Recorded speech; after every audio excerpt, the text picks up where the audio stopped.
गरुड़ पुराण 8वां अध्याय। जब आत्मा ने अपने पापों का फल भोग लिया, जब उसके भीतर सच्चे प्रायश्चित की अग्नि जल उठी, तब एक प्रकाश उसकी ओर बढ़ता है।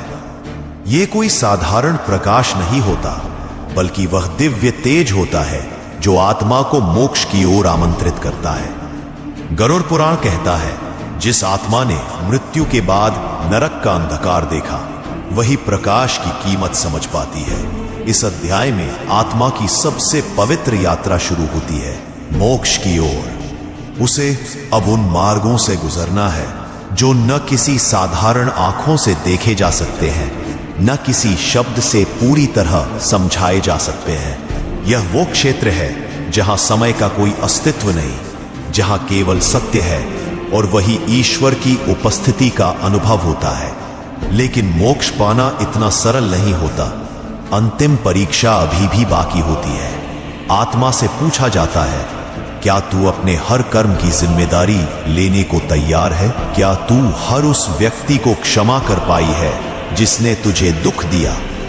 क्या तू स्वयं को क्षमा कर पाई है? यदि आत्मा इन सभी प्रश्नों के उत्तर पूर्ण सत्यता और निर्मलता से दे पाए, तभी वह मोक्ष के उस द्वार तक पहुंचती है जहां ना पुनर्जन्म होता है, ना पीड़ा। वहां केवल शांति है, केवल दिव्यता।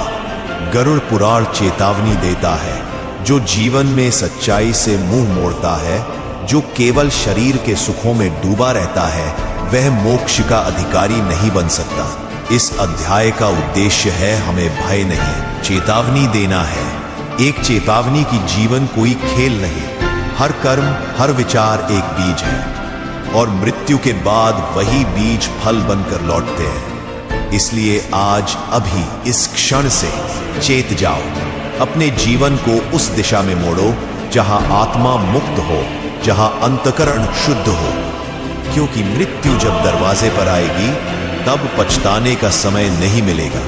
गरुड़ पुराण का ज्ञान हमें इसीलिए मिला है ताकि हम अंधकार में रहते हुए भी प्रकाश की ओर बढ़ें। अगर ये ज्ञान आपके हृदय को छू गया हो तो अभी सब्सक्राइब करें, क्योंकि आगे आने वाले अध्यायों में हम जानेंगे आत्मा की पुनः सृष्टि में भूमिका, यमलोक के और रहस्य और उस अंतिम सत्य को जो जीवन और मृत्यु दोनों से परे है। देखते रहिए, क्योंकि अगला अध्याय आपके जीवन का दृष्टिकोण बदल सकता है।